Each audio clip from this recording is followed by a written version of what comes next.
Good afternoon and welcome to the latest edition of Learning LinkedIn Open to Work. I am Matt Wolf, founder and CEO of Ticket Time Machine. Happy to have Jill Haber back, our co-host. She took some time off to get her back adjusted, and hopefully she's going to. That simple, but okay. She's back. She's back for a little bit. She's got an interview, so she'll probably be hopping up, which we love to hear about. And we also have Don Orris joining us, and Don is going to talk about what he's working on to help people get back to work, and so we're pretty excited about that. The first thing we're going to do, though, is bring on Bill Beach, who is our first guest here. And we encourage everyone, if you're in the comments, to ask questions, to give pointers if you have them, to highlight yourself if you're looking for work. If you'd like to join the stream, we do have some openings throughout the day. So just let us know and we'll get you the link to have you hop in. And just really about highlighting the candidates and giving some advice and hoping to get everyone back to work. So Bill, welcome to the program. Tell everybody who you are, where you're at, what you're looking for. Well, I appreciate the invite, Matt. Jill, Don, great to meet you both in the virtual space. I started a podcast in the fall, just as a way to kind of stay connected with the industry. And once you count it in, I almost launched into my intro for my show just out of habit at this point. So I have to break myself of that when I'm not recording. But my name's Bill Beach, live in Beverly, Massachusetts. My concentration area in the sports industry is on partnerships and sponsorships. Just brief background of mine, spent a few years with a private sports marketing agency called Alliance Sport Marketing, running events and doing sponsorship activation across the country for our clients before eventually settling into the New England region manager role, where I oversaw all activation and day-to-day management of client accounts across 5 different states in New England and Delaware for a couple of years. And after that, went to Major League Lacrosse, followed my dream to stay involved in the game and working in sponsorships, both on the sales and fulfillment side, but also dabbling in managing our book of licensed merchandise and IP protection. Left there to go to the Alzheimer's Association in corporate relationships, and then I got COVIDed, so been exploring the retail world for a little bit. Started podcasts, just having different conversations in the sports industry last fall, called A Cup of Coffee with Bill. That's been a lot of fun and keeping me engaged, and looking forward to learning more from this group for a little bit, sharing some things that I've picked up over the last year and some change with a lot of interviews that I've been having, and just catching up with folks. Fun story. I was the 3rd employee of Major League Lacrosse. Really? Why? I'm really surprised. I haven't heard your name. I was normally because it was back in the days where we didn't actually have a team. It was 2000. And okay. We did a summer series. We took the 40 top lacrosse players and we traveled to exotic locations such as Rochester, New York, Baltimore, Maryland. I'm from Maryland. Boston, Massachusetts. And we did showcases. And then the next season we had 6 teams. So I was there for the initial season, the inaugural showcase, and and then the 6 teams. Okay. So I did the PR. I did PR and marketing. It was back in the days when Gabby Rowe was the executive director. David Gross owned a team after that. So. Okay. Yeah, That's right. Okay. Yep. Warriors Lacrosse wasn't a big brand at the time. Wasn't owned by Reebok or New Balance. I'm sorry, it wasn't owned by New Balance. Yeah. Now they're combined with the PLL and making doing some good things in lacrosse. So great experience there. You kind of got a little bit of everything for the purposes of you coming on and promoting yourself and asking for what you're looking for. What part of that do you enjoy the most? Because you had some sales, you had some activation, some creativity in there. Where would you say is your sweet spot? For me, it's come down to the relationship building side of it. So and that's going to head over to, back to the sales side. I like having conversations with new people. I like learning more about them, what their company is into, what their piece of the business is, and how we can try to make something work with whatever my company is doing at the time. I mean, that's legitimately the reason why I named my podcast A Cup of Coffee with Bill, because I missed having those coffee meetings. It's one of the biggest things I've missed about not being in an office and around people is like, hey, let's go meet over here, grab a coffee. Let me hear about what you're into. Or, can I bring you a cup of coffee on my way downtown before we chat? It's really just making those connections and growing them over, however long you're with a group, and trying to stay in touch after the fact. So it's going to come down to partnership development for me is really what I want to get back into and what I've been really missing. Yeah, the podcast is, someone recently wrote to me that 70% of existing podcasts don't have more than 3 episodes. So, to do a podcast, and I have a show that I do, I'm on like 70. It's a lot of people just kind of start it and don't do it. So it's a great way for you to get yourself out there and still talk to people, get some information. I'll have to check it out. I haven't seen it yet, but kudos to that. And maybe that could continue on, using the podcast to help get some visibility for the next company that you have. Obviously, you like to network. That's what the podcast is, and Cup of Coffee seems to be. What have you found that's worked for you so far? Because we always like to hear what's working and what's not working and what's frustrating, so that people out there who are listening can kind of jump on. The last episode, we had a couple of resources that we had never even heard of. So always wanting to help and share for others who might be looking. I mean, just as far as general networking, I've used the platform as a way to try to pick up where some of my blind spots in the industry are. And that in some places that I'm just genuinely fascinated about where the industry is going, and using that as a way to kind of segment an outreach list of just, hey, that person is on the outer edge of my network that I haven't spoken to in 5 or 6 years. Let's reach out to them because they're doing something cool with their company. Let's have a conversation about that. I just recorded an episode that I won't release for a couple of weeks with another proud Ohio University MSA alum who was on the naming rights team that did the Miami Heat Arena deal a few weeks back that was in the news. So just to explore how sales have changed from a naming rights perspective, but also the process that he went through to secure that deal, especially because it was such a new space.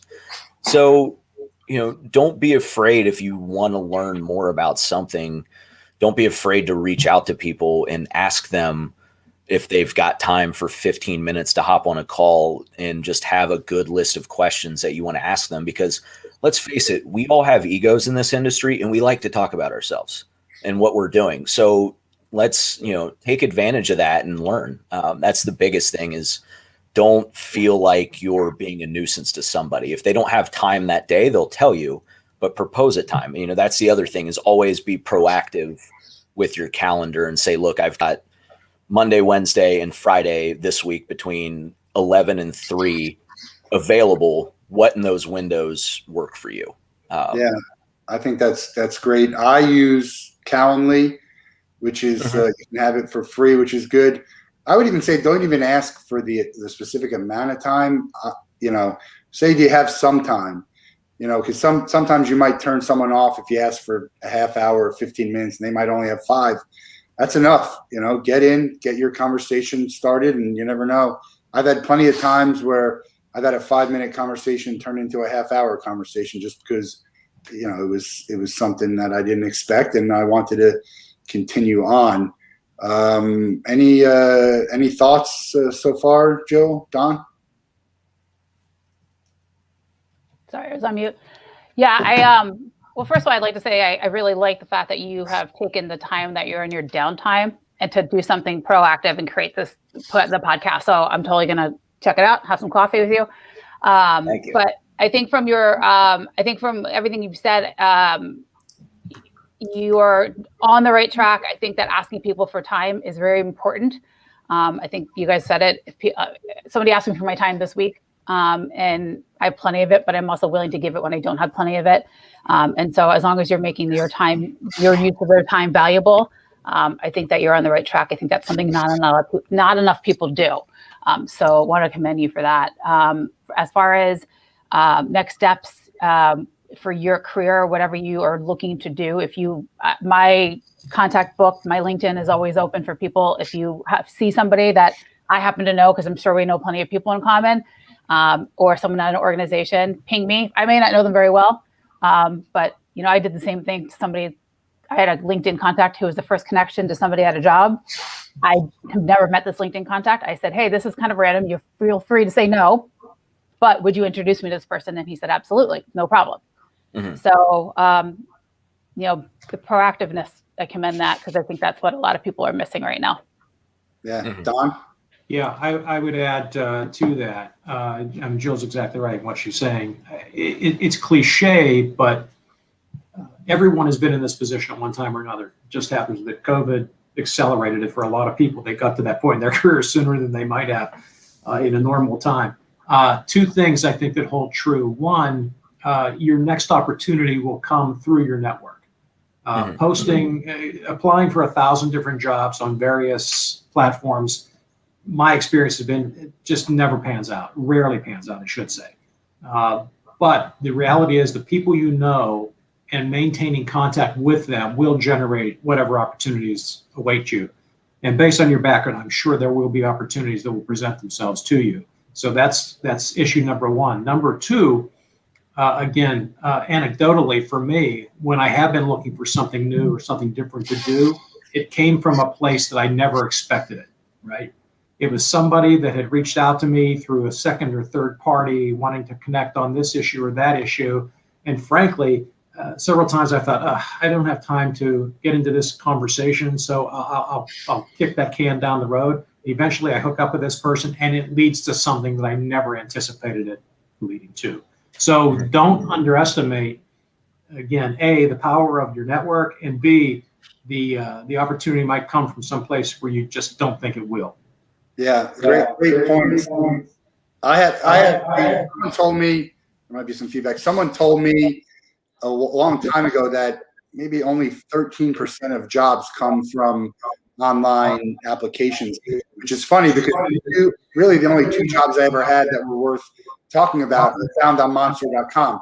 But that was a long time ago. In today's world, I think what Don said is 100% correct. The network that you have is going to be your best shot at getting the job that you want. Now, whether or not you can find a job through all the job posting, I think, sure, you can. But I think you're better, suited to really connect with people and just let them know. That's the other thing. People don't enough times let everyone know that you're looking. I know they have the open to work icon here on LinkedIn. They do. So many people have it that aren't even looking for work. I know that because I've been asking them if they want to come on highlighting, and they're like, well, no, I have a job. Okay, well, why do you have the open to work? So put it out there that you're looking, that you're looking for a job. And to that end, we'd like to know, Bill, we always say, put it out in the world. Like, what are the industries that you want? What are specific companies that maybe you'd like to work for? So when we go back and we kind of hashtag and try and help you out, that we kind of know where to target into. Always be targeting, and keep in mind, look, we're not saying that doesn't mean that you're not open to a lot of industries or a lot of companies, or maybe you can relocate or not relocate, but it's always good to target if you know that, and then go, spread it out from there. Yeah. So geographically, I'm locked into the Boston area for at least 2 years. Girlfriend's a nurse. She just got a great job that, she gets 2 years under her belt with this. It pretty much writes us a ticket that she can get a job wherever she wants to in the US. So in the Boston area for at least 2 more years. And as far as the industry goes, the focus has really been on the brand side or the agency, I think that's just been kind of a weak spot and really an area of opportunity for me to get into. I think on the brand side, more because it helps me, having sold the opportunities with teams and leagues before, bringing that experience to the brand to try to dictate what the vision of a sponsorship program is going to be, is something that I think I can do a lot with. And then, on the agency side, it's an area that I've tried to crack into for a long time. It's tough. I'm sure you guys know it's not always the easiest place to get into. And sometimes it feels like unless you were born into an agency, it's a tough conversation to even get. So that's really an area because I think getting that exposure across multiple accounts and trying to do the best. I mean, again, going back to the relationship concept, you're maintaining and fostering these high value relationships and making sure you're getting the best for them. And that's always what I've prided myself on, especially come renewal time with corporate accounts, is fighting for people to make sure that we're crossing off all of the line items and then some on contracts. And so having the opportunity to try to, again, develop the direction of a sponsorship or a brand program and then fight for them and be an advocate for a client is something I'm really interested in as well. What's been something that has been frustrating for you as a job seeker or, a challenge? The biggest thing is the lack of clarity with communication from companies. Whether it's, I won't get into the ghosting thing. We know it happens. It sucks. I hate it. I've found ways to turn that into somewhat of a benefit or at least a positive when you find out that they hired somebody else and they just didn't tell you that they weren't moving forward with you. So I've figured out how to turn that into at least some kind of a benefit. But really just the lack of clarity about communication where a week turns into 2 months later that they'll finally check in. And, I just think it comes down to decency. If I'm going to promise somebody that I'm going to keep you posted about what I'm doing, so you're not wasting your time following up with me after if I get a new job and I've been there for 2 weeks, I don't want you pinning your hopes that I'm going to take an offer. I want you to be able to move on to the next candidate on the list. It should go both ways. And I know it's tough right now, so I don't like to get too worked up about it, but that's been the biggest thing for me. Yeah. I mean, that's once you've had communication and had an interview, I think there's no excuse to not communicate back with someone. Companies get a lot of resumes. They can't personally respond to all of them. But once you've had that engagement and that conversation, whether it's a job interview, a proposal, a business, you're on the job, anything really, it is just, my opinion, common courtesy and decency to reply. But we understand that doesn't always happen. And some people have, I guess, more legitimate reasons than other. I find you're never too busy to get back. You mentioned LinkedIn. That's part of your networking. What do you have another resource that you can offer to people who are searching that you think it might be helpful? Just whatever academic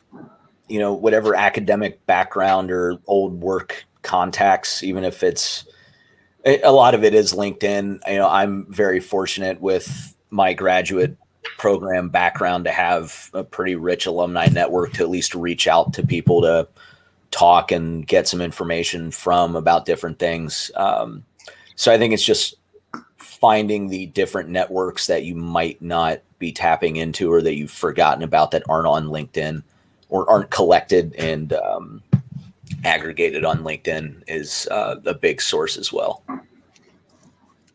Yeah, I think leveraging resources like the university you went to, I leverage on my university for resources for my business, but there are always people who want to help. LinkedIn probably has an alumni group where you're at, old companies that you've been to, maybe old jobs that you've applied to before. Maybe they're they're hiring now.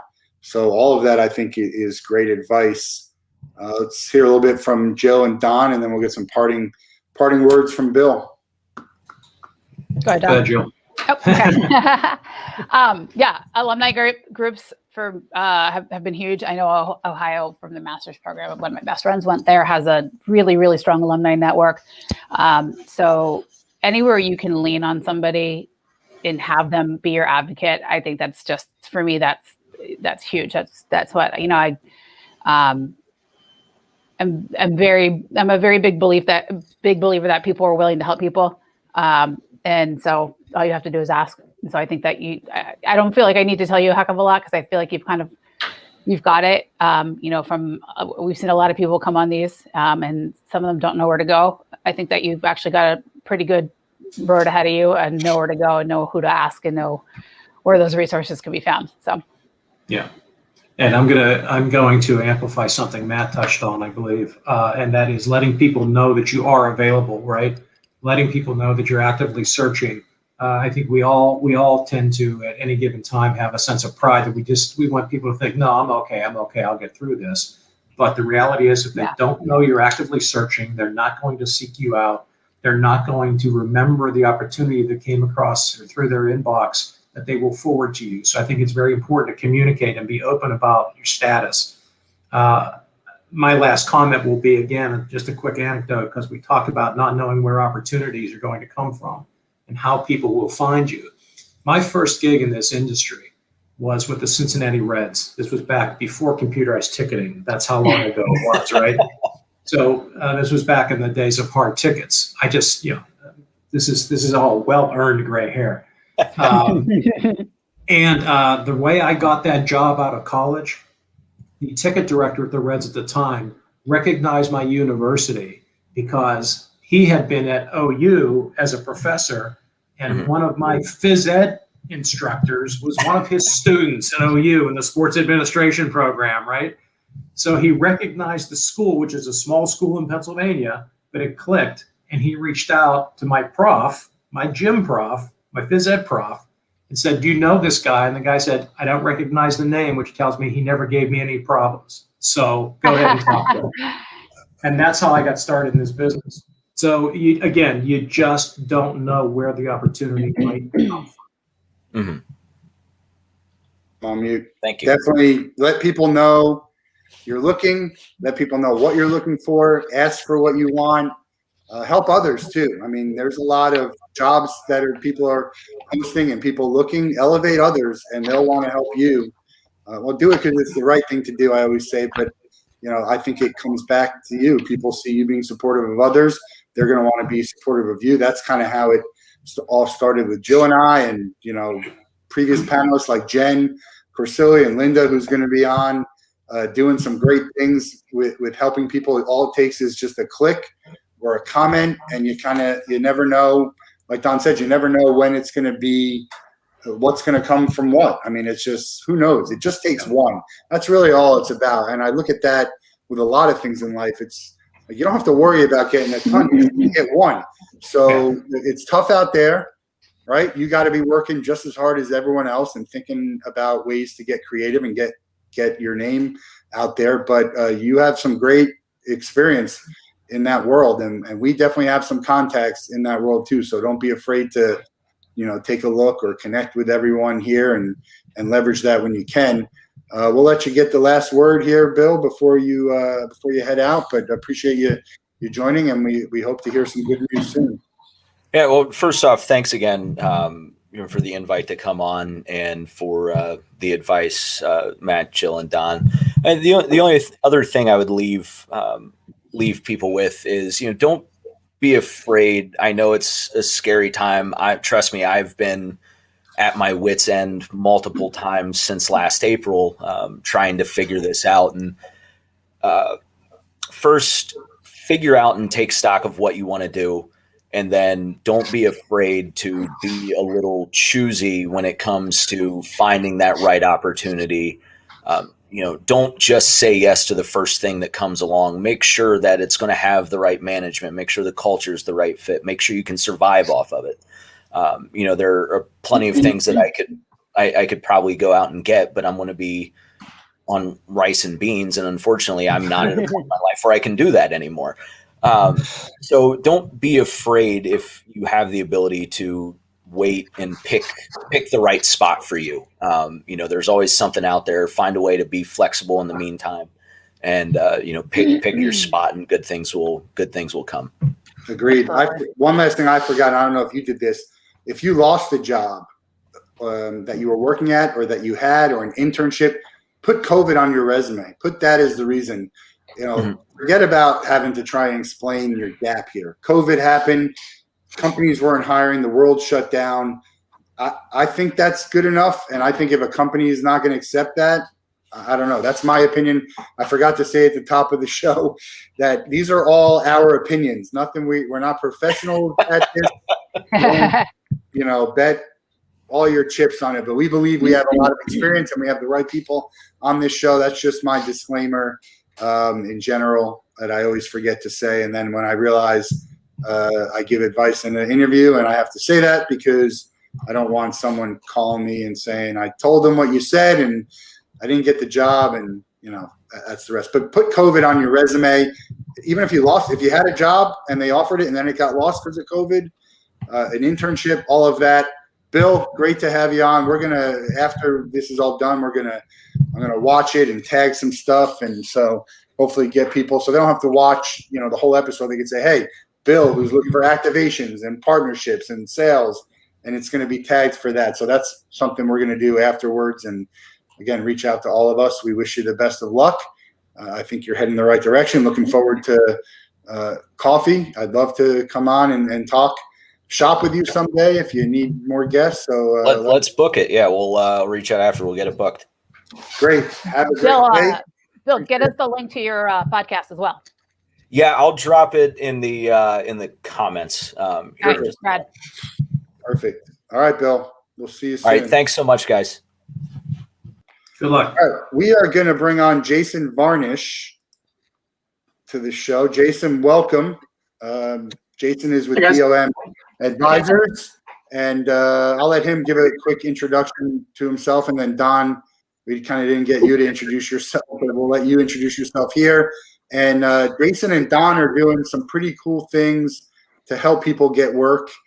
We all got, we know each other from Intix, but that's how I found out about your program that you're doing. So introduce yourself, and then, tell everybody about the LESS program, LESS. And yeah. Cool. Thanks. I'm just jumping on now. Sorry if I missed earlier. I had some technical difficulties on my side. Callie's not unfortunately able to join us. I'm going to jump in and cover for her. But just real quick, going back, Matt, I know I met you at a who was the band that canceled, actually, the Offspring show here in Pittsburgh. They had a booth, and I said, what is this thing? This sounds like I could have some kind of synergy with this guy and what he's doing. And that was probably about 3 years ago or so. So we said 2009 Four Chord Music Festival. They're having it again, so check them out. Four Chord. So good to go back with Matt, and then he's been very, very active in the Intix community, which has been great during all this. But no, just to keep it short, which I have trouble doing sometimes. Right now. I started BOM Advisors in 2014. I'm an old box office guy from I work for the Penguins and ASM Globe. I'm sorry, with SMG and AEG with the facility side, which is now ASM Global, from 2003 to 2014. So I'm an old box office guy, four-wall brick and mortar box office guy who's seen all the shows come through and done way too many Disney on Ices and Ringling Brothers and everything to really drive me out of the arena business, really. But I started BOM Advisors in 2014 as a conglomerate of kind of box office people working on tours, concerts, events that don't have full-time box office people that might, way before it was cool to say you were working remote, kind of be remote box office managers in a way. If you didn't have that four-wall type box office there to do it. So over the years, I've had some great opportunities. I knew Don back in my Ticketmaster days, as well as his. So we've crossed paths many times throughout this, and we're working on some really great projects. And the cool thing about what you're doing here, Matt, is that I initially reached out to you because we were working on the U.S. Open tournaments this summer. between the men's, women's, and senior U.S. Open golf tournaments. The USGA's brought us on to help do staffing and everything. And Don wrote to me and said, "Oh, I'm jumping on Matt's podcast or on his session next day." And I went, "I am too." So we both had like minds think alike, which is great to see. And he wanted to talk about less, which is something that he approached me with a few weeks ago. It's still in its infancy and hopefully, picking up steam. And I appreciate you guys for the platform here. But I'll let Don jump in and talk about himself and make this the shortest speech I've ever given in the history of webinars, maybe. So I might vouch for that, actually. Congratulations. That's the abbreviated version. Yeah. So thank you, Matt, Jill. Great to be here. I appreciate the opportunity to talk about this because it's something that I think Jason and I are both really excited about. So my background is quite extensive in this business. I mentioned earlier in the previous session that I started with the Cincinnati Reds back in the days before computerized ticketing. And as part of my job there, we launched, we converted to Ticketmaster at some point in that during my time there. And I got to meet a guy named Terry Barnes, who at the time was running the Midwest region for Ticketmaster out of Chicago. Terry knew that I was from Pittsburgh originally, knew that there was going to be a Pittsburgh office opening at some point. We maintained contact, and when that happened, we pulled the trigger and I joined Ticketmaster. I had a great 22-year run there. I left in December of 2010, had another opportunity, a different opportunity to leave TM. My last gig there was the regional vice president for the West Coast, and I'm coming to you live from sunny Southern California today. Left Ticketmaster and went to what is now Access Ticketing. Was partners with AEG back then, and we launched Access. I did that for a couple of years. Left there, went to work for eTix, kind of helping with their building up their brand equity, trying to take them into a different plateau. And then from there, did consulting actually for about 4 or 5 years. Clients like QQ out of Austin, Ticket IQ out of New York. I did some work with Cirque du Soleil back then as well. And then Sapphire came calling, and I joined Sapphire as their chief commercial officer a couple years ago, and that's currently my gig. This opportunity, the less opportunity, came along just kind of an epiphany one day. I had been getting inundated, as many of us are, with people saying, "Hey, look, we need an opportunity. Do you know anybody here? I'm looking for a gig there. I got furloughed. I got laid off. I'm really looking to get back in the business. Can you help me with this?" And the people who were reaching out to me were incredibly gifted, very talented, a ton of experience, and they just had no place to go. My experience at that time as a vendor, I was also finding that on the client side, whether it's a building, promoter, team, league, they were wanting to ramp back up as the businesses started to reopen. They needed to start getting ready for shows and games or whatever the case is. However, they had also gone a year without any kind of appreciable revenue. So they were having a tough time restaffing, and they can't afford to bring their full-time people back. So in my brain, I thought, wait a minute, there has to be a way for us to match this incredible pool of talent that's sitting out there just looking for a gig or looking for a check, short-term, long-term, whatever the case is. Can we somehow match that database with this client side and just get those two together so that needs can be filled on both ends of that equation? And that was where the genesis was for LESS. What does LESS stand for? Can you say what LESS stands for? Yeah, sure. That's still a work in progress too, Jason, isn't it? It's live entertainment staffing services. Okay. So that's where what's the catchphrase? More from LESS. So we're trying to figure out how to match this. I get a lot of feedback. Can somebody go on mute? Perfect. Thank you. So I realizing that this is going to be quite an undertaking, that there was going to be a lot of infrastructure that needed to be provided. There was going to be a lot of data entry, so on and so forth. They needed somebody that actually, frankly, had that infrastructure. Jason has a tremendous reputation in the business. He's been, as he said, running bombs since 2014, and everyone just speaks so highly of the work he's done. I had an opportunity to meet him on a professional level, in addition to the personal level we already had, and saw the work that he was doing, and it seemed like a natural extension. Plus, I'm from Pittsburgh, so I trust the guy that's from Pittsburgh also, and we decided to go ahead and combine forces. So we're in the midst of just trying to get this thing launched, see where this thing might take us. At the end of the day, yes, we're trying to build a business, but we really are dedicated on a personal level to getting as many people back in the industry as possible. One of the, aside from the individual personal losses that a lot of people have suffered being out of work, this industry has had such a tremendous loss of brain power and experience and talent as people have moved out of it and they've gone to work in other verticals. And if we can get people not just with a paycheck, but match them with a paycheck, but keep that talent and that experience within the industry, we're hoping this could be a win-win all the way around. So that's the Jason Varnish 25 cent tour of LESS. Well, it's I wasn't timing it, but you may have beat me if I had been using a stopwatch there, Don. You may have covered me in time. So. It was close. So great information. Just to reiterate, Jason has some programs with the golf events, the U.S. Open, that they're looking to hire some temporary staff. And Jason always has events that are hiring staff, correct? Yeah. Yeah, we've had a few coming back, which has been great. I know the good thing is throughout all of this, we kept busy with the drive-in concerts for a while. Steelers has backs with the sports teams that we had. So for a while there wasn't anything going on. So it was good to keep our kind of practice with my staff. The great thing I like to say is, throughout all this, like Don mentioned, a lot of people, we lost a lot of great people to other industries, and that weren't necessarily the same industry.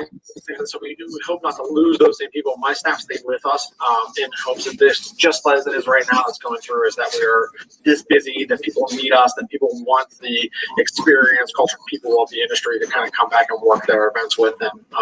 So it means a lot to partner with Dawn, as well as to have these people coming with us, like the USGA, saying, hey, we need help, we need staff, we need experienced people. And I can be honest, industry people have been really eager to want to work across all genres.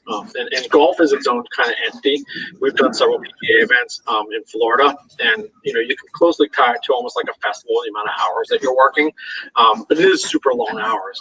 But what's been great with how PGA and USGA have embraced us in a way is that we're bringing in sports, not just sports people, but festival people and concert people and event people who bring a different kind of mindset, whether that's just in how they manage credentials, how they handle entry into aspects, internal entry points and premium stuff.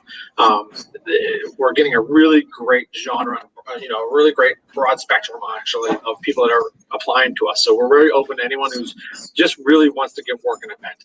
And that's what's the areas? So where are the events this year? Open in San Francisco at Olympic Park.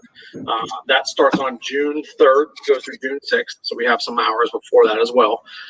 2 weeks later, we're in San Diego at historic Torrey Pines. That's June 17th to 20th. And then starting on July 8th to the 11th, we're in Omaha, Nebraska for the senior U.S. Open as well. I've been to Omaha. It's great. I went for the College World Series. It's a bucket list to go to the World Series, but Omaha's got some great restaurants, and it's a nice little place to visit if you can go see an event there. So back to LESS, and acronym still undecided yet. We're not firm and official on it. There's no trademark on it yet. But we're 97% of the way there, I believe. Okay, that's good. There's active paperwork, so no one tries to take that. So yeah, that's right. And the website has been registered. So it's a great idea because Jill knows this. A lot of the people that we work with have like a database of people who are free agents, whether it's Andrew Haynes or Blake Herter have this, and then people are sharing the jobs. I can't too many to name. Just look at our previous episodes. Jill, Lee, Christine, Linda, Chris, and Mark. They're sharing jobs, that I think so we can bring that information to you. And so you're going to get a list of companies and events that are hiring and essentially a database of individuals who are looking and then match out to that. So being at the early stages, how can people get in touch? How can they submit themselves or to become part of the database? And what are you looking for on the candidate side and on the hiring side? Go ahead, JV. So beyond to kind of separate the two things, BOM does event staffing. So a lot of that is a lot more short term. There are certain ones that we deal with that we will send someone out on tour and everything. With Les, we're kind of looking for a little more long term and being able to put people in positions so that we can help manage your box office on a long term basis. And like we talked about, that virtual box office may be the way of the future of what we're going, with people on site on staff just for event days, maybe sometimes is what it's looking for. However, with both of that, what it comes with though is the backing and supporting of both of these companies, which is a box office manager is a box office manager until they hire an assistant and a supervisor, et cetera, et cetera.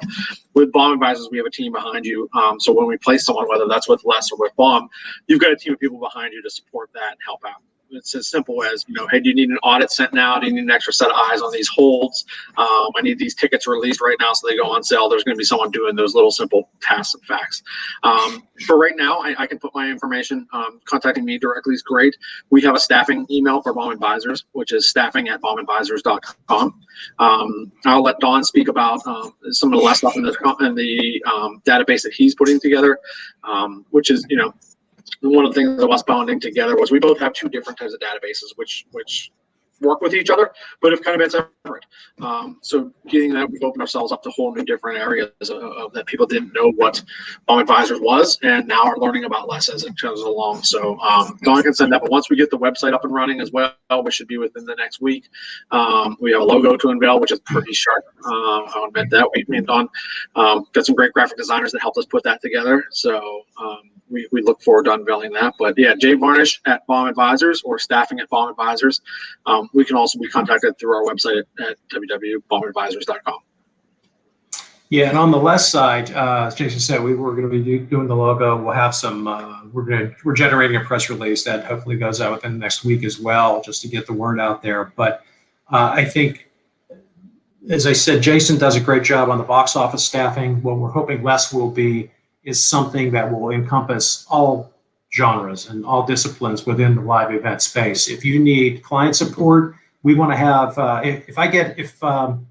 If Dave Brown reaches out to me from American Airlines Center in Dallas and says, "Hey Don, look, we had to furlough everybody, but I need two advertising or promotion directors or two promotion skill sets for the next 6 months until we are in a position to start hiring back our full-time staff. What do you have for me?" I want to be able to turn around and send Dave 5 really qualified candidates that can jump in and fill that need for him and bridge that gap until he's in position to do something full-time again. And then he will say, "Okay, I like A and B," and then I will give him that contact info. We'll work back and forth. We'll figure out what that deal is going to look like, and he can get those folks working remotely to, again, bridge that gap and fill the needs that he might have. And the remote piece of this is the key, right? Nobody is going to pick up and move from Boston to Dallas for a 3-month or 6-month gig. But the way we have become Zoom-centric in this industry, and people can work remotely these days, and they can get as much work done 3,000 miles away as they can if they're sitting in the office next to Dave at AAC. So we just want to, again, put skill set with need. And if it's a 3-month gig, a 6-month gig, if it ends up being a 12-month gig, which eventually leads into a full-time offer, fantastic. That's all we want to do is get people working again and fill the needs of the clients. And I want to differentiate between us and there's some great employment agencies, full-time employment agencies we were talking about in the previous segment with Bill, that you can fill out the applications, you can go through these various agencies, placement agencies. If that's the path you want to take and you're looking for that full-time gig, fantastic. We're not looking to compete with that. We're talking about projects, short-term, immediate plugging in of skill set with need. And again, if it leads to something bigger, great. We just want to get people back to work quickly so that we can bridge the gap and get the industry relaunched. Yeah, I totally agree. I totally agree with what Don said there too. Is that the differentiate us from the staffing services? We're not a headhunting or placement like that. What I think our long-term goal is the client relationships and having clients and being able to say, one thing that Don and I talk about a lot is I teach at Point Park University. And one of the things I'm most proud about is when my students leave and go and work in ticketing. And I can say, oh yeah, the person who runs that box office, that's one of my guys or that's one of my girls. And that's one of us that came from Baum Advisors. So for us, that relationship and long-term relationships with clients to say, hey, we're not just going to give you someone and then throw them out there and let you fend for themselves. It comes with the support of us behind them and just having that affiliation for a long term means a lot to us. Yeah. In terms of getting your skill sets or getting your resume to us and basically registering so that you're in the database for hire, you can certainly go through Jason and his contact, or you can just, the easiest place to hit me is LinkedIn. I'm on LinkedIn under Don Orris, ORIS. Just shoot me a private message there, and we can connect somewhere down the road, and we'll make sure that we get the data entered into the base. And again, I just, whatever the discipline, if it's promotional, client support, marketing, ticket sales, whatever, we're going to have a very, very broad base of knowledge to tap into. And once we have the other pieces that we alluded to earlier, the press release, the database, all that fun stuff, then we're going to try to go as public as we can through the industry, and we'll start matching up those folks with open positions. Yeah. So we'll obviously share the website and help promote once you're in, which will be another avenue for people to register and get their information to you. But certainly reach out to Jason and Don. They're very responsive on LinkedIn. We're going to bring on another candidate to talk about what he's looking for. You guys are welcome to stay on and help talk, and we'll have some more time for you to talk about what you're looking for and less. We appreciate your time. Yeah, I'm gonna actually be out because I have to get on the road to go work a Galactic show tonight. So it's good to work. I love work Galactic. they're playing a winery out by here, so I'm a fan too. So I'm excited. We've got people heading down for game 2 of the Penguin series to work there. And I've got the winery show, so I'm on my way out to see Galactic. Perfect. So, and I've been on this call for 45 minutes, and I've had 3 cups of coffee, and I'm old, so I'm going to jump off too for reasons that will go unmentioned. Sounds good. We appreciate you guys coming on and talking Thanks, about man. it. Thanks, Joe. And we'll get Thank you, guys. promoted once it's Thanks, done. gang. Really appreciate it. All Talk to right. you soon. Likewise. And we're going to also bring on Linda now. Hey, So, Linda. Linda's going to join us and talk a little bit about what she's doing, but we're going to bring on Stephen Feldman, who's been waiting patiently. Stephen, welcome to the program here. Tell everybody who you are, where you're at, what you're looking for, and what you've been doing. Sure. So, as you said, my name is Stephen Feldman. Thank you for setting this up, for having me. I really appreciate it. I'm currently in Jersey City, New Jersey, in the shadow of Manhattan. My background is in journalism and public relations, with an emphasis over the last several years in media and entertainment. From 2011 to 2020, I was with the communications team at CBS Television, working on the consumer-facing press campaigns for the series that aired on the network. So comedies, dramas, reality shows, news-based programming, interfacing directly with the creators of the shows, with the actors of the shows, for shows that I worked on that filmed in New York, being on set and escorting press and facilitating internal requests for talent. And really being that point, that day-to-day point person for the series that I worked on. So creating the campaigns from inception through series launches, or if it was a returning series coming out for season 2, 3, and so on, relaunching those, looking for opportunities throughout the year to keep momentum on those campaigns going. A lot of writing and pitching to press, a lot of fielding requests and sifting through those and passing on the relevant ones. And also being a facilitator internally. I looked at look at my role on the communications team as I describe it, the hub of the wheel of communication. So for the work that I did, for every show that I worked on, I was reading a script and looking at every shooting schedule, and again having conversations with the creative minds behind the programming, and understanding the messaging that they would like to get forth. But my counterparts, teams like marketing, interactive, photography, they weren't necessarily having that level of insight and communication with those people. So, for example, the promo team would come to me and say, "Hey, here's a commercial for next week's episode that of this series we're gonna put out." I would be able to potentially go back to them and say, "This looks great, but just so you have the information that I have, I know that you're focusing on this moment here, and I know the producer's really excited about this moment over there." And so, not saying you need to change what you're doing, but I want you to know everything that I know. Prior to CBS, I was out in California for a number of years, including 5 years with the Hallmark Channel. That was very fulfilling time because I look at where they are now, and they really become kind of a cultural powerhouse. And it's a period of my career that I look back on with a lot of pride, because I know that I was kind of part of helping lay the groundwork for the success that they're enjoying today. We were really kind of the little network that could punching above our weight and throwing elbows and asking for forgiveness and not permission at times. I helped launch the network social media accounts, and even the Countdown to Christmas campaign, which is their biggest thing annually. I was there helping brand that first one.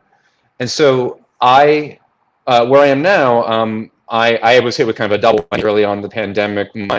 My job loss after 9 years at CBS was partly due to the pandemic and partly due to the fact that, as is the case these days in the larger media and entertainment space, CBS merged with a company, Viacom, and as that restructuring shook out, there were several rounds of layoffs, and I was unfortunately caught up with that right around the same time that the pandemic hit. So just as I was hitting the ground, thinking I'll be fine, let me mobilize my network, let me get the word out there, everything changed. And among other things, I went from being a job seeker, first being a job seeker, second a stay-at-home dad first. I have a 22-month-old who was 8 months at the time, and so over the last year and a half, I've been his primary caretaker, and also looking for new opportunities. And so I've been broadening my horizons. Haven't just been focusing on the television entertainment space, into larger. I've been looking at larger entertainment, not just television, but audio entertainment, podcasting, events, and also companies that have nothing to do with entertainment, but are more of a lifestyle brand. Because my specialty, I'm an excellent writer, I'm an excellent communicator, and where I consider my sweet spot is really helping create and strengthen emotional connections between a brand and their audience.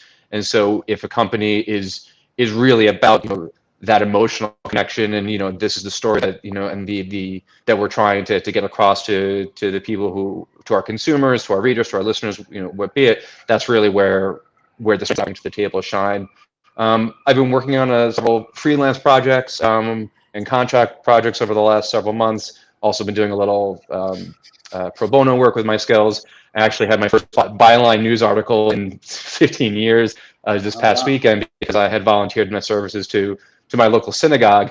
They had their first in-person event with the congregation in 15 months this past weekend, and the local paper here in Jersey City said, "Well, we could send a photographer, but we don't have a reporter available." I said, "Well, I've got a background in journalism. I'll write it for you if you want." And so now I got my name in the paper. Hey, it's all. So that's where I'm at right now. Yeah, it's all going to help on the resume, right? It's all about the portfolio. When you're on an interview and they're saying, "What have you been doing?"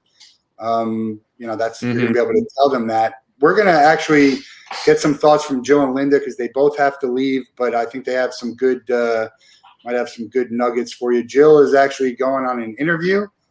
She's looking for work too. It's an amazing thing about her and all this stuff she's doing to help others look for work. She's on the job hunt also. So great to have her with us. I know she's got to leave, so give some final thoughts. I'm going to an in-person interview, which is crazy. I haven't done this, but in how long? But Steve and I have talked back and forth when we met on LinkedIn, and I think he had a real good outlook on it about keeping your head up. And we both talked about the fact that we thought we were going to get jobs that we were the final candidates for and didn't end up getting them.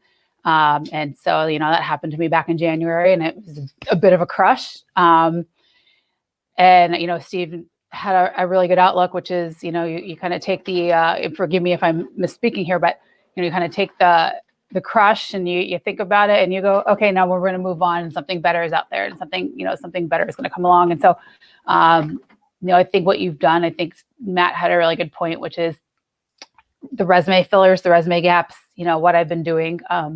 One of the things that I've worked on, which is going to come in handy, hopefully in my interview today, is I've been working on getting my Google Digital certification. So similar to how you've got some bylines and you've got things going on, I think that's really important to fill your time, because people will ask and people will wonder, what have you been doing for the past year? And I've gotten that question as well. So, I don't have a heck of a lot more I can add. I know Linda's sort of our PR expert, so I think I'll throw this one over to her. But I apologize, I have to run, but for a good reason. Good luck. No, good luck. Thank you. We hope Thank to you. hear some good news. Good luck.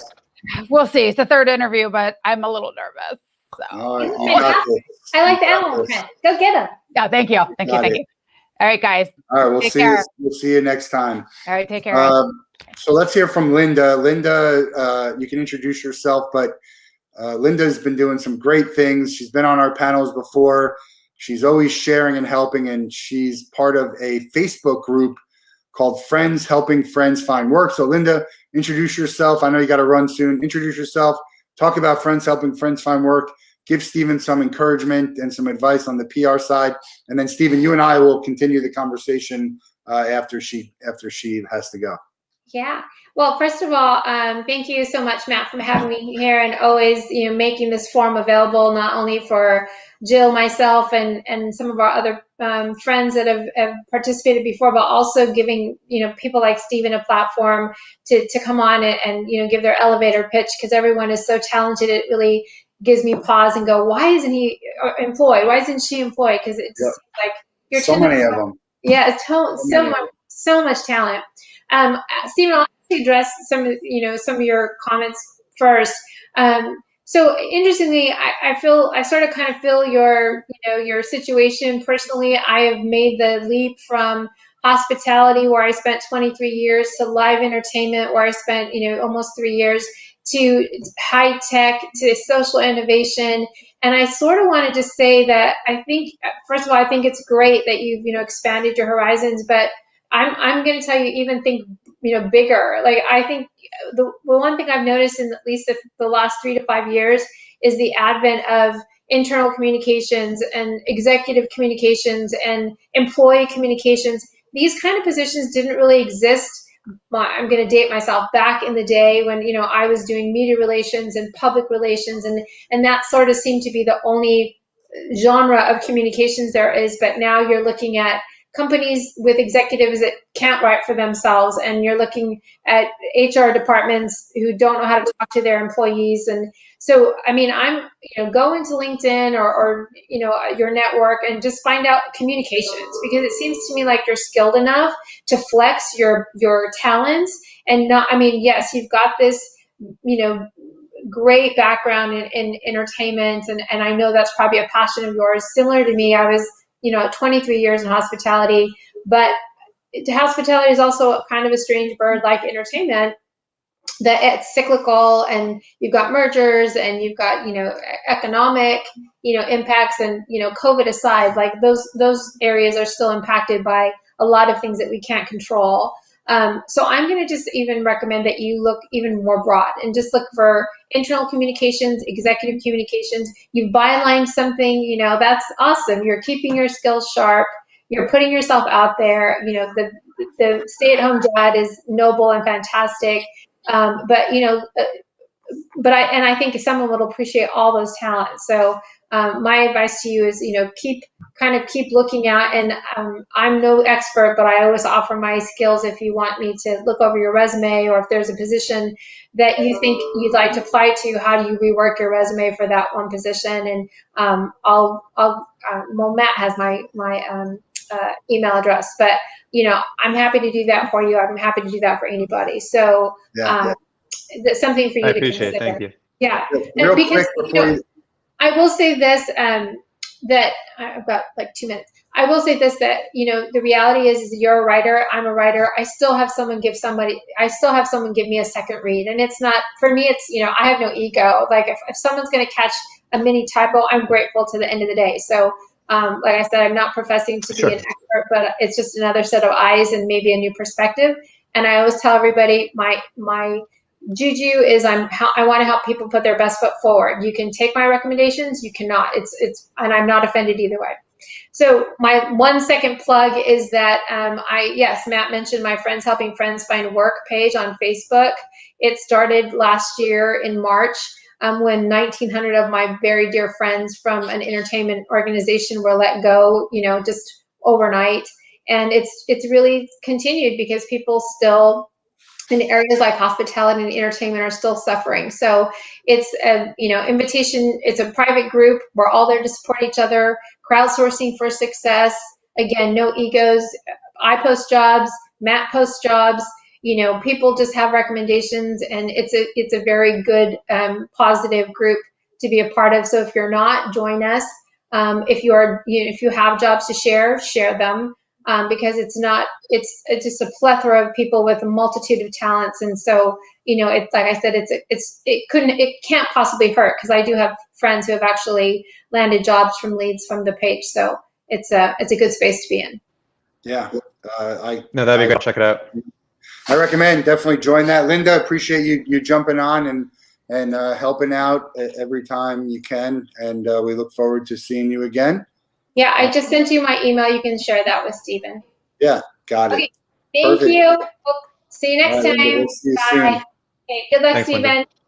All right, Stephen. So we actually had a couple people in the audience with some good comments here. Robert, thanks for tuning in. Bridge employment is great and shows tenacity and flexibility. And then he said here, gambling.com corporate/career. So resource there for you. Bernard, we are all in this together.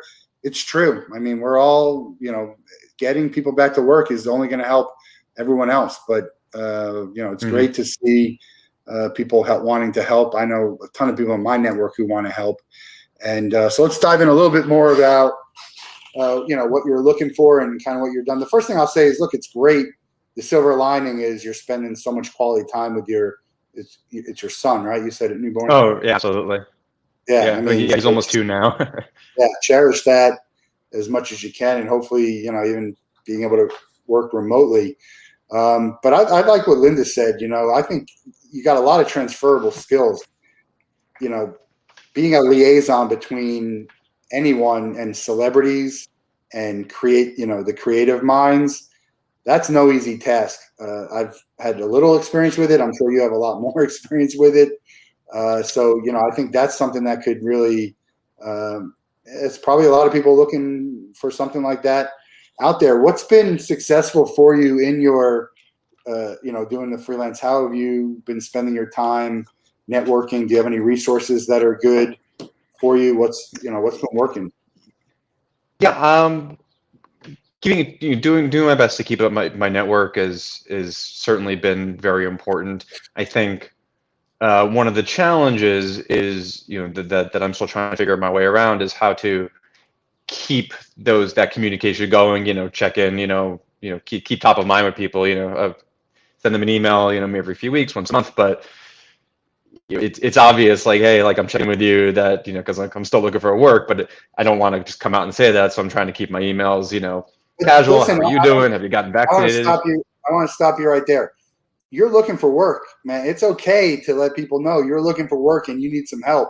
I think that's okay. People understand if you're someone who's helpful, that they're okay with that. They're okay with you wanting to communicate with them, looking for work. It's not trying to sell. So I think it's okay for you to do that.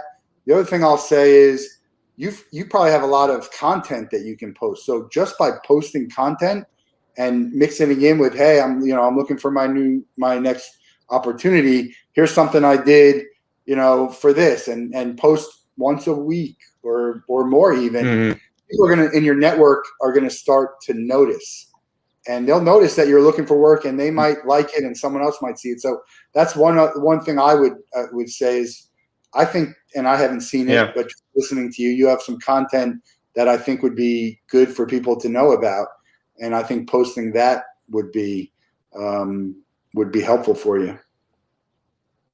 Yeah, no, that's a good point. And in terms of what's worked for me, and I forget his name, but one of the guys who was on earlier, I'm just talking more about LinkedIn. I know it's everyone's main go-to, but really digging into the features, and utilizing the richness of the search function, I think has been very useful. So going onto the page for my university. And then putting in certain keywords for communications, public relations, and really being able to kind of filter through and identify more easily identify people who I have a mutual connection with, who I can introduce myself to, and certainly any time that that I apply for something, I immediately go and say, okay, go onto the page for the company. Who do I know there? Who do I know someone who knows someone there? In talking anecdotally with people who have been job hunting also, obviously I hear a lot of people saying that they use Indeed a lot. I get alerts from Indeed. I personally find the site a little cumbersome. I find it hard to, it doesn't always spit out the results that I'm looking for. But and then for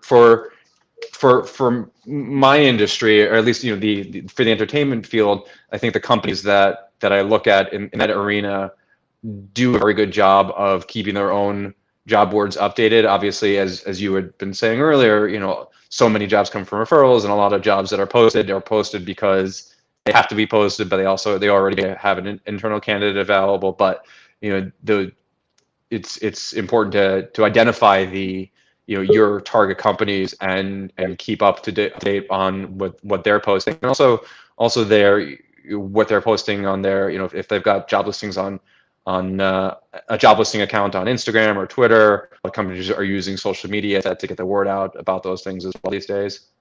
Yeah, all great advice. Do you have a Clubhouse account?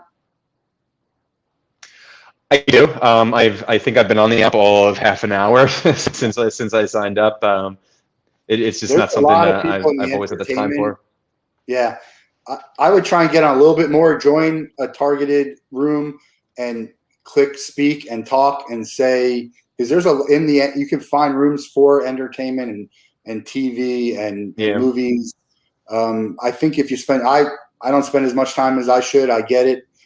But I think that could be helpful to just getting some more connections. I think that would be useful for you. And if anyone doesn't have a Clubhouse account, I have some extra invites if you need them. They actually opened it up to Android.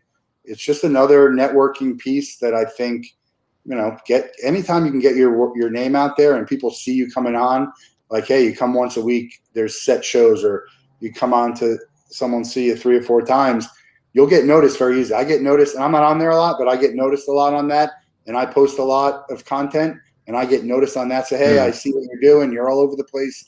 All those are great. Those are great to hear. It shows that what you're doing is working, and it gives you more visibility. And which is obviously what you need, more visibility. Hopefully someone finds you and you connect with them and you see a company target. We always say target companies. Do you have any, I know you're looking to expand and you're open, but any companies that you want to put out in the world that say, hey, I'd really love to work for? Have you targeted them on LinkedIn, whether it's the company or their current employees, to say, hey, can I grab some time for advice and hear more about what's going on there?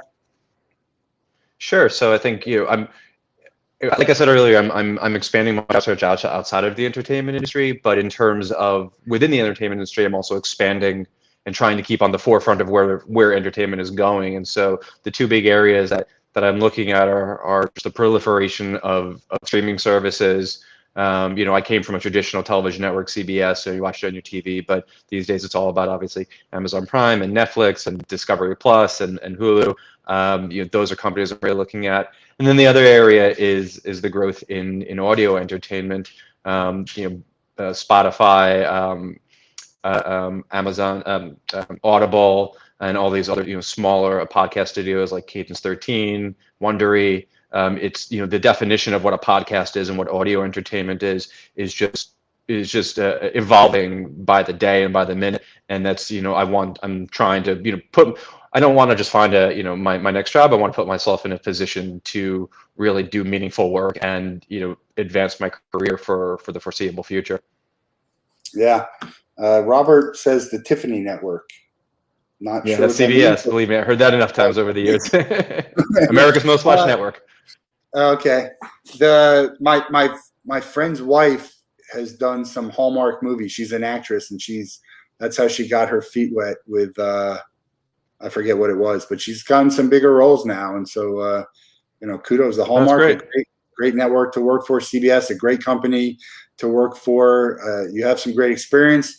Would love to see some more of your content posted. We're all happy to share and help everyone on the panel. Connect with them. We're posting great jobs all the time. Any parting words for you? No, I just thank you for putting this together, for giving me some time. Thank you to anyone who's leaving comments, and I'll definitely connect. And please reach out to me if you are aware of anything, and if there's anything that you've heard that lets you think that I might be able to help you. I'm always trying to connect people to opportunities as well. Also, one of the things I enjoy doing is I enjoy mentoring. So I've done a lot of conversations with undergrads and recent grads, in communications and journalism, who are interested in my background. So if there's anyone in your life who I can help in that regard, please let me know as well. I like that. Yeah, I would even reach out to your school and see what what they're offering. I do. I'm officially available through them. Yeah, the Career Center. What school did you go to? University of Maryland. Go Terps. The Terps. Fear of the Turtle. Well, so I grew up in New Jersey, and the last time I lived in New Jersey, Jersey City wasn't a place that anyone wanted to live in. Yeah. It really turned very different. Big fan of Vito's. My brother lived in Hoboken. Have you been to Vito's in Hoboken? I think so. Yeah. Yep. They got some great sandwiches. So go to Vito's and have a Vito's for me. Steven Feldman, connect with everyone. He's looking. We're going to post and kind of hashtag and tag some industries and companies that you're looking for, so people can tune in and say, hey, he was on at the hour mark, and don't have to watch the whole thing just to find, if they're looking for journalism and reporting and liaison and all of that. So thanks for joining. We hope to hear some good news. Let us know how we can help, and we'll talk to you soon. Thank you, Matt. All right. Thanks, Stephen. We're going to bring on Animesh next. We got two more here. If you're in the crowd and you want to join the show and be highlighted, let us know. We're happy to bring you on. Welcome, Animesh, to the show. Matt, thanks. Thank you for having me over.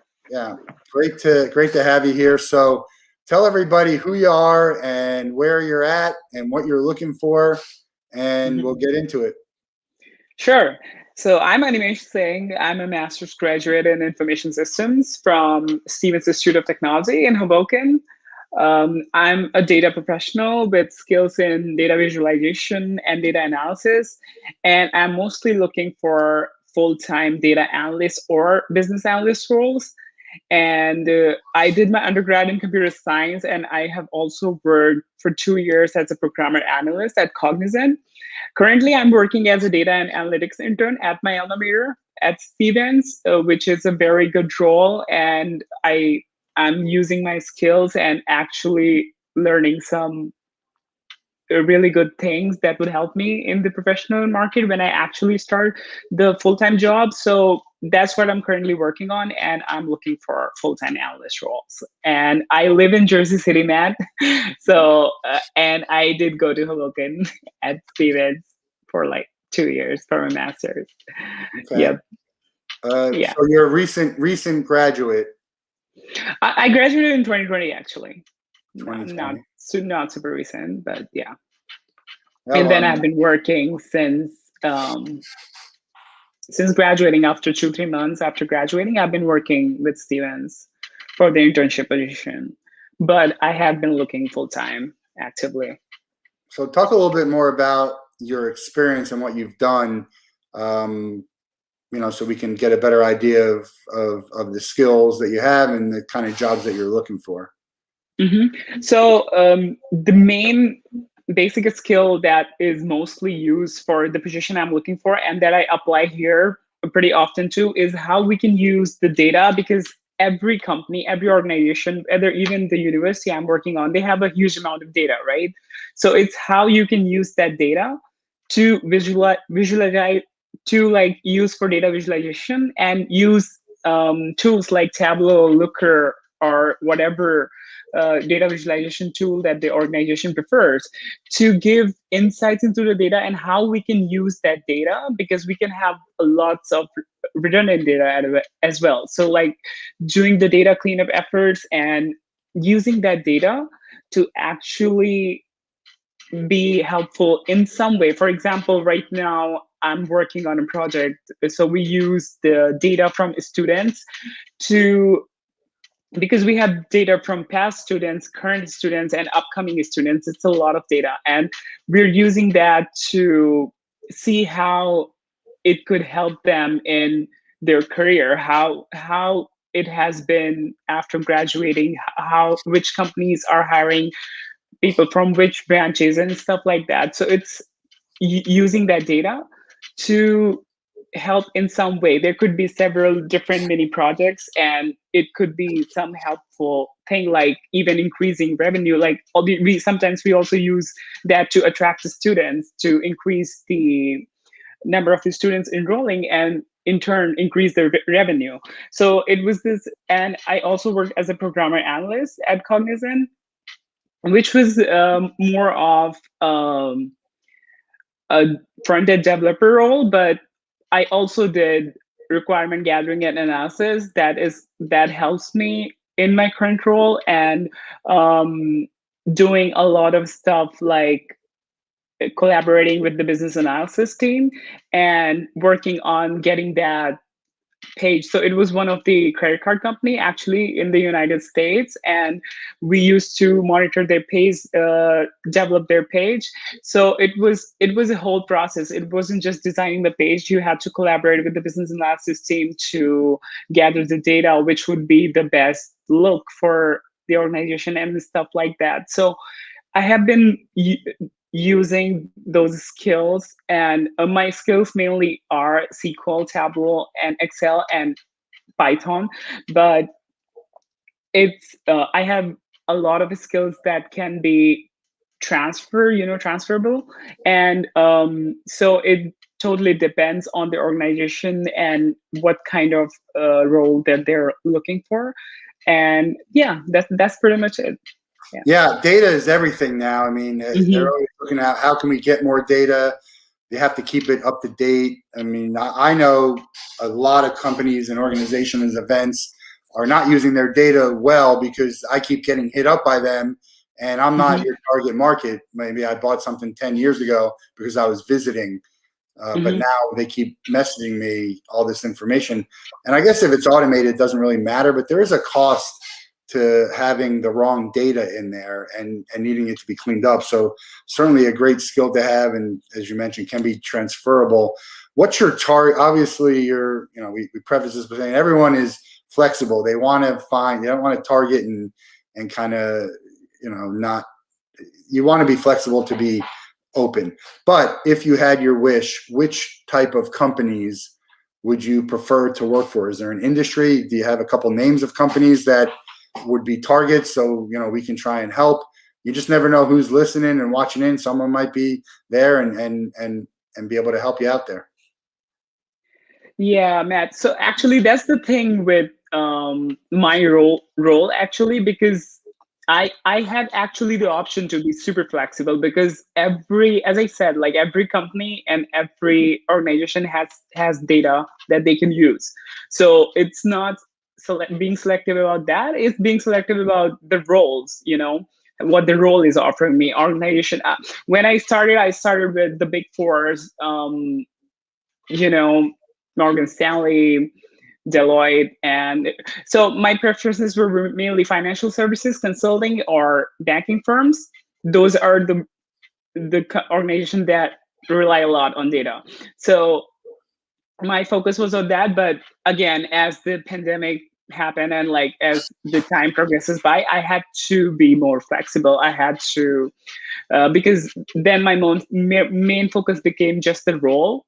If the role is providing me the growth I'm looking for and I can provide that for the organization, that would be great. But it's mostly financial services and consulting companies and the banks. They are the main target areas. Nice. So before I started Ticket Time Machine, I actually worked for LexisNexis Risk Solutions, which is all about data. So I'm going to encourage you to take a look at their website. I'll send it to you for their job posting. If you find a job that you like, I'm happy to send a recommendation in for you, see if we can't get you a conversation. So a lot of different jobs there. I think that sounds like a company that would be a very good place for you to start. Data, it's everything in the financial world. It's having the wrong data and costs them millions and millions of dollars. So I'm happy to introduce you to the company, once you find out which jobs are right for you, and that'll give me a better idea of who to send you to.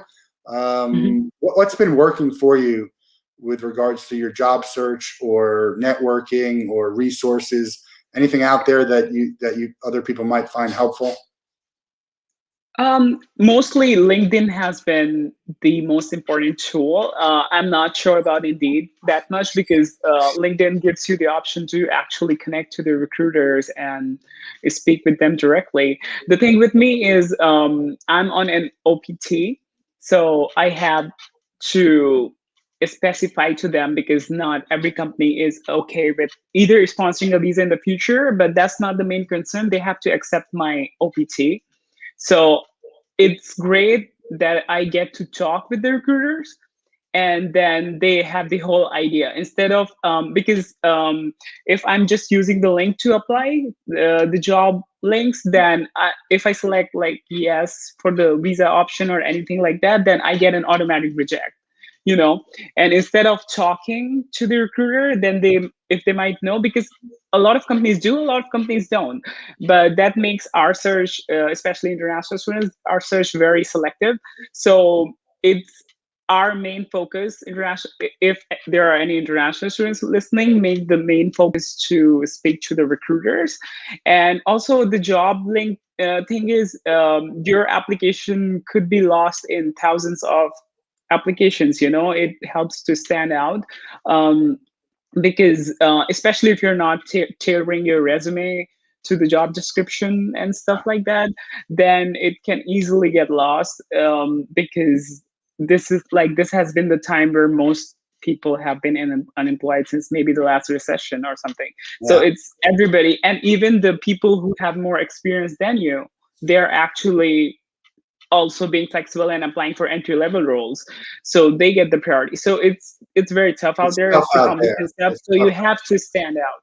So that has been I've been trying, but is the getting to the interview part, that's the toughest part, because after then like, okay, it's on me, like I can work on it and it's up to my skills and how you stand out among other applicants. But getting to the interview part, that has been the toughest part, getting to that stage. And I believe talking to the recruiters or even among your connections, asking for those who know you, asking for recommendations and referrals. Yeah, absolutely. Yeah, I have a couple recruiters. Well, they're not recruiters, but they work for search firms in the area, both physically and the industries that you might be looking in. So I'm going to connect you with them, and I do encourage you to also look at LexisNexis Risk Solutions. You're young, so you have you might have a couple of bad jobs. I would encourage you to get some experience doing what you want to do and work your way up, or leverage that. It sounds like you have some pretty good experience. You're in an area of need, so hopefully we'll get some good news soon. Anything I can do or my network can do, the people and the panelists look at our previous episodes, they're all happy to help, and hopefully we can get you back to work or get you started on your career, not just a job, get a career, which it sounds like you're ready for. Anything else you want to share before we bring on our next guest? I think that's pretty much it, Matt. If you have any questions or anything you want to know, just let me know. And yeah, I think, and this has been great. Thank you so much for inviting me. Yeah. And I'll thank Jill. I think she left. She had something to say. Jill left. We got an interview. Yeah. Now. But we're going to share this episode, and we'll tag some companies and some people, and we'll hashtag, some stuff. So that'll help people get you going. Here, Robert has check out the comments. He's saying here's a web analyst. Yeah, I did. Thanks, Robert. So it's in the comments, or connect with Robert. Robert, thanks for all the help in there. We got one more guest to join us. So Animesh, we will see you later, and hoping to have some good news from you soon. Thank you, Matt. If there's anyone in the audience who wants to be highlighted and come on the show, just let us know in the comments. But we're going to bring on Brian. Brian is in my neck of the woods, South Florida. Brian, welcome to the show. How you doing? Good. How are you, Matt? Doing well. So I remember when I first moved down here, man, 20 years ago. You've been on the radio for a long time, and so tell everyone who you are and where you're at and what you've done and what you're looking for, and see if we can't get you some help. Sure. As Matt said, I've been in radio up in Boston is where I started interning back in the mid 90s, and then professionally hired down here back in 1998 at WQAM, one of the big time sports radio stations in the country. And then from there, I did everything in radio. You name it, I did it. I was on the air, behind the scenes.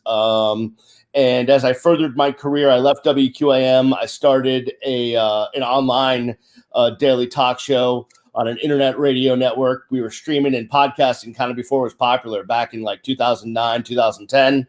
It was called The B Show, and it wasn't sports. It was just general talk with my good friend Allison Turner, who is gone on to bigger and greater things in the industry herself. After that, I went to 790 The Ticket, another sports radio station down here, which at the time was the #1 sports station in South Florida and still is, and eventually ending up as the assistant program director and co-host of the morning show. And you name it, I've done it in radio, in broadcasting, in journalism. I've worked for multiple websites.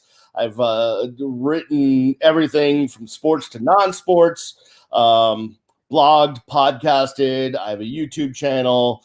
And then after I was corporately displaced in 2019, I tried my hand at the retail educational spot called Code Ninjas, managing one of their centers. Then COVID came along, and listen, everyone had to furlough and do layoffs, and I thought it was a great fit, but the pandemic happened and life happens.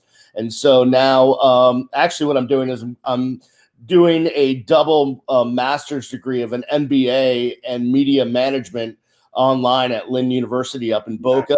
So I'm in the middle of that.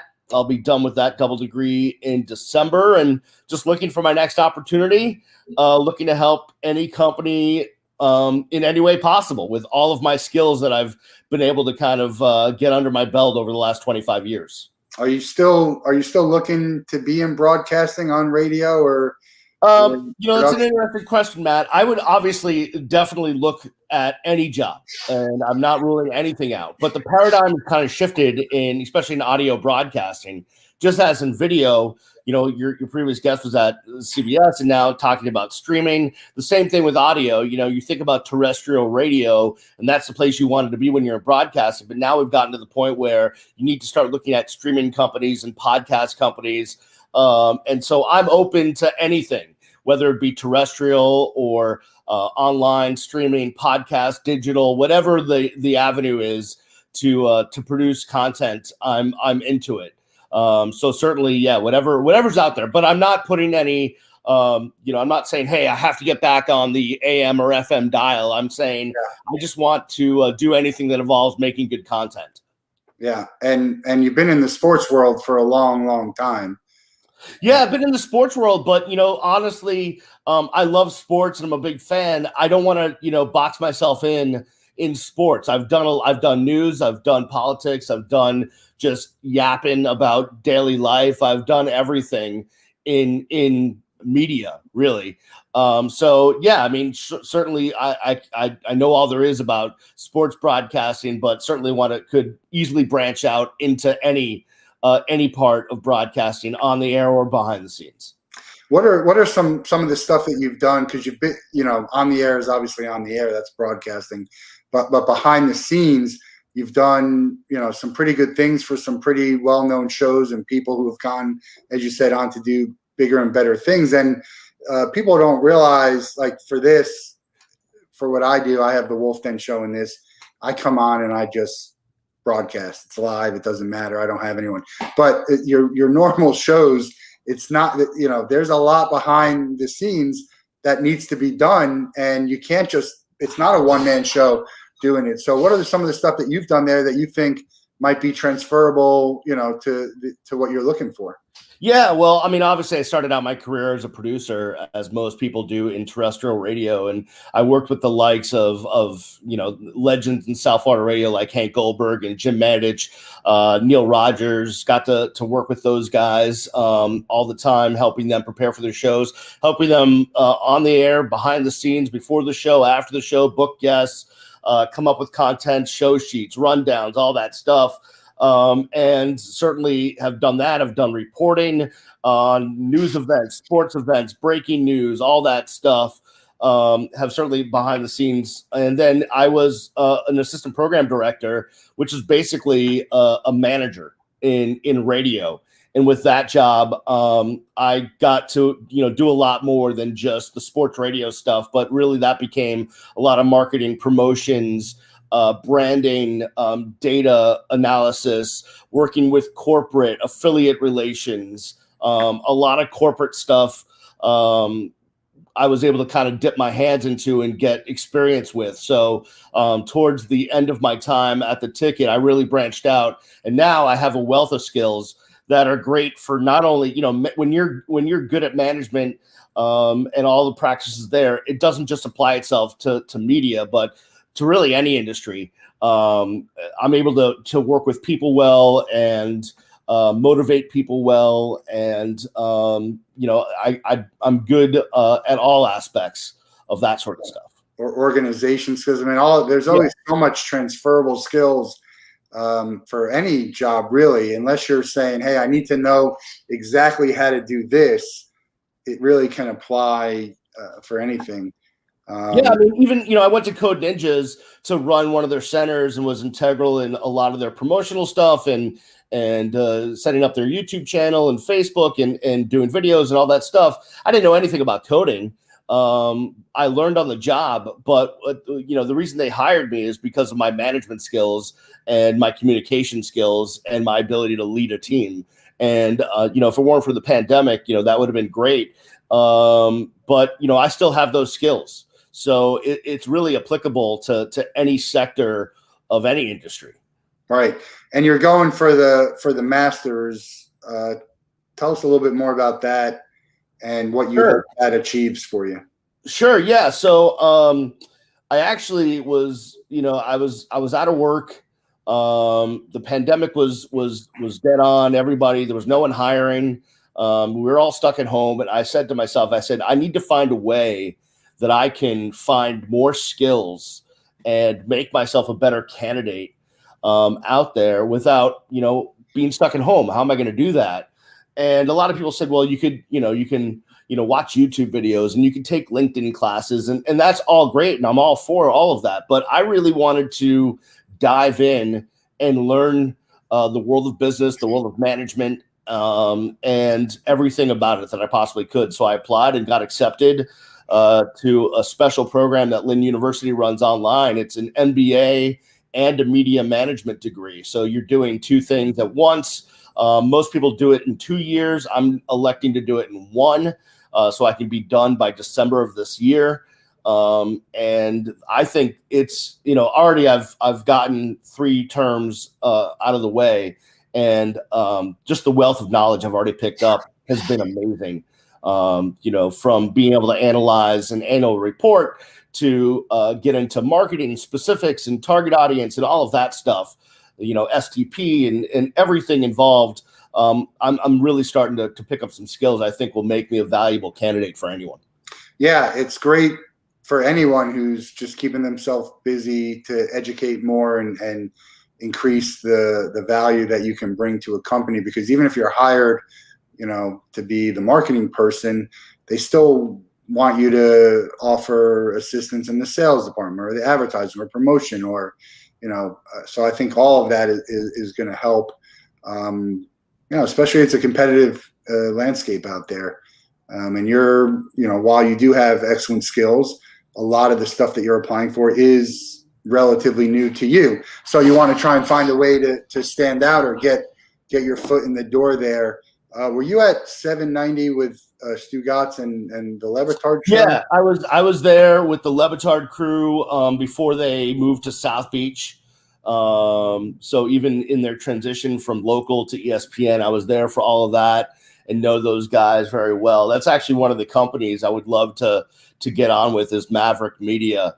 It's the company that Dan started with John Skipper, who used to run ESPN. That's one of the companies I've been really targeting and trying to get in with. And they're just so brand new. I think they're getting their ducks in a row. But that's obviously something I thought of in this new media landscape for sure. Yeah, there's a lot of newer companies and different like Clubhouse and all the streaming stuff. There's actually a new internet radio platform. I'll send it to you. You might know about it. The thing with all of that stuff, with the podcasting, with the internet radio, with Clubhouse is monetizing it, right? It's how do you turn this thing that is a great delivery system, whether it's Clubhouse or anything else, into something that can help pay the bills, right? So that's the big thing that I need to figure out for myself if that's a way I'm going to move forward. Yeah, are you on Clubhouse? I am. I have an account. I've got on there a couple of times. I haven't used it probably as much as I wanted to, but I'm definitely, I've looked at it as a great model of delivery for content. Yeah, because there's people on there who pay others to be moderators, which I think is kind of crazy, but there's a lot of podcasting channels, and I think that your skill set could be very good for producing these podcasts, and people need help. And, if they're doing it once a week or twice a week, I think that's something that you definitely can help with and, kind of get your feet wet in and earn a few bucks while you're doing it. See if it's something that you do like. But I think it'd be very easy to find those people on Clubhouse. There's podcasting channels. There's just all kinds of, everyone has a podcast these days. Yes, that is true. The space is inundated. Yeah. The other thing I've been looking at is Hard Rock, which is the Seminoles tribe of Florida, and Hard Rock are a powerful force. They're obviously right in our backyard, and they just started Hard Rock Digital, which is going to be their sports gaming apparatus. Okay. And that has a lot of interest to me too. So I've been trying to connect with their people on LinkedIn and other ways to try to see what they have to offer. They're brand new as well, so they're just starting things up. But it's that's another exciting entity that I've always kind of looked at because the Hard Rock brand is just a great one. I think I've worked with them before. And generally speaking, you're going to need to stay in South Florida, right, for your family? Yeah, I mean, I'd like to. I obviously have ties in the Northeast, being from Boston. But I'm not. I think I'm past the point of relocating majorly. So yeah, I don't think I'm heading to LA or New York anytime soon. Although you never know. One never knows, right? Short of a great, obviously. Everyone says that, and if there's an opportunity that's great enough, you kind of take your shot with it. Yeah, no doubt. Well, Maverick is good to target any non, radio/media. I say Maverick. I meant Meadowlark. My bad. Meadowlark. Meadowlark Media. Maverick is James or LeBron James, isn't Yeah, it? exactly. You know, they were being Mavericks when they left ESPN, and now they started Meadowlark. Yeah, I haven't seen much of them, but I don't get to watch a lot of TV anymore. I tape PTI, and that's about. That's Yeah, about they're all on I your do. phone, man. Go look for the podcast. Yeah, I'll check it out. I know they're always entertaining. You know, there's so much out there. It's been great to watch people, like even just, you know, myself getting on a show and talking to some people. It's just great to have that conversation and hopefully find different content, which is, you know, something that you're used to, you know, and know what might be new and exciting for people because you've seen a lot of stuff over the years.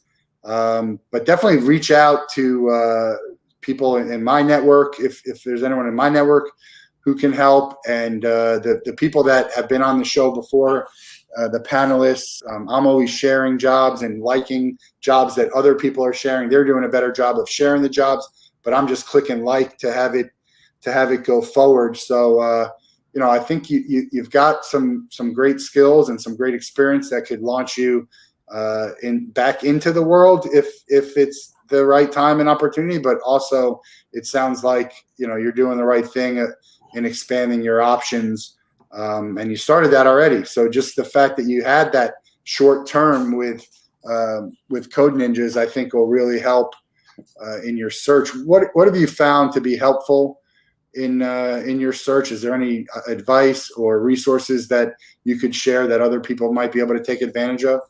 I think it's to be persistent. Just, you know, and I know it's cliche and everyone says it, but you know, learn the principles at a company, learn who's in charge, who's making decisions, and, you know, don't be too overzealous where they block you, but, you know, keep after them. I try to reach out to the people at Meadowlark once a month. I've tried to keep in touch with a couple people at Hard Rock just to, you know, keep my name out there, and with other companies as well. And, you know, I hope that in one day it'll pay off. But I think that's the biggest thing is don't just, you know, listen, I love Indeed and ZipRecruiter and LinkedIn, and I use all of them.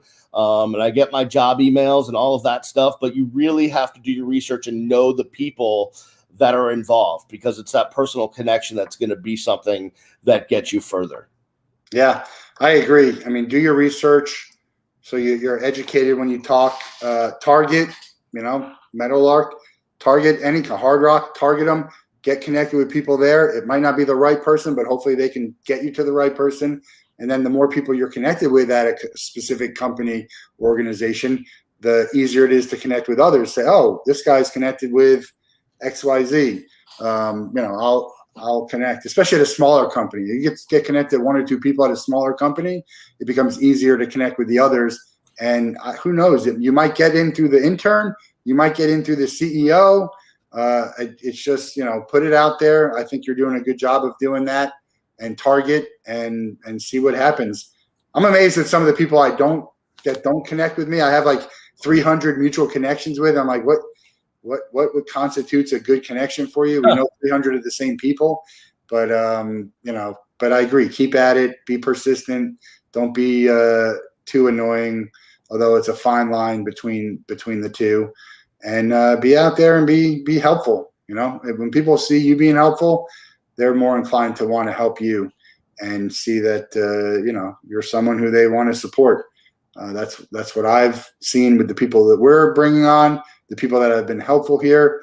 I mean, some of the most helpful people that I'm around are people who are actually looking for jobs themselves, and you know, it gets noticed by people, not just me, but everyone out there. LinkedIn is it's a very big community, but a lot of people know a lot of the same people. So getting a good reputation by being someone who's helpful, I think, is a good way to get. It's the right thing to do, I always say, but it's a good way to get in. Anything else you want to share about what you're looking for and what you're doing? Just the one thing is, you know, lately I've you know, I know some doctors and some physicians and whatever that have needed some consulting in dealing with the media on their own and PR. And I've really started liking working with them in businesses. And if they need to put out a statement to the press, I'm a great writer. If they need to answer reporters' questions and prepping them for the interview, because I've been on the other side of it. So if there's any companies out there that are looking for someone that could take you behind the scenes and help you deal with the media, prepare for an interview session or anything else, I'm a great asset in that role as well. Yeah, and I would encourage you to post content about that. Like, if you've written something or something that you can share out there, I think that'll help people get a better visibility into what you can do. And you never know who's going to see it and share it. But the more content like that you put out, I think the more people you'll start hearing from, or the more you'll start hearing back from, because they've already seen your stuff and seen what you can do. So we're going to tag and highlight and hashtag some stuff for all of the candidates who joined here, so they can come on to the end and see Brian and kind of get to your profile and see kind of some of the things that you're looking for and some of the things that you've worked on. So great to see you. I have no doubt that you'll find something that is going to be useful for you and either the next stage of your career or bring you back to what you've done some great stuff in. And great to talk to you and good luck. Hope to hear some good news soon. Reach out, use us as a resource, and leverage us however you can. Thank you so much, Matt. I really appreciate it. And this is great what you do. So I really appreciate it. Yeah. Everyone have a great day. We'll do this again probably early next month, but check out the episode on review. It's open. And if you're looking for work and want to join the next one, reach out to me. We'll get this started. Tune into the Wolf Den tomorrow for another episode. And next week, got some great guests coming on. Have a great day. Do something good to help people. And we'll talk to you soon. Thanks.